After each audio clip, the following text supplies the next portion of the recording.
labeling that is already passed, but it isn't enforced. That's right. I understand that when this on-the-hoof beef comes, it is inspected, and then when it's ground, it's put together with all of our ground beef, and there's as many as 58 different DNAs in 1 pound of hamburger.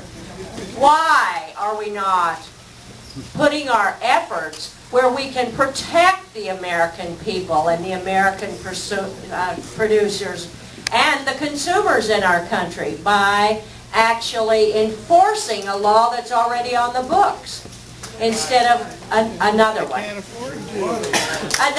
The second question is, you said there's no repercussions. There's nothing in the pipeline for consequences for people who don't comply.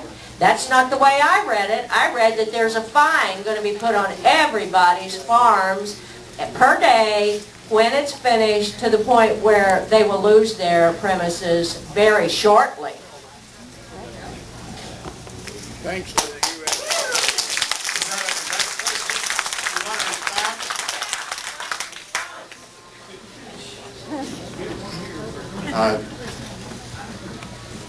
First of all, I thought we were talking about the National Animal Identification System tonight.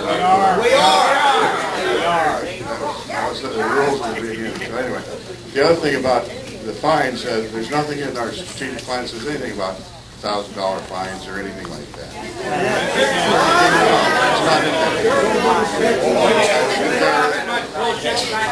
Doreen should tell him one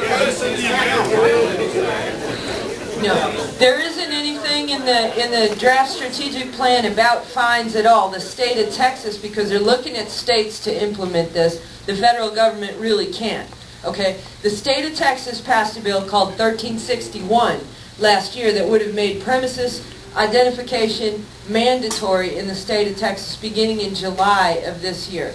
However, they stood up and threw a fit and got them to hold back on it, and now they're going to go back into session and maybe pass a law to preclude it.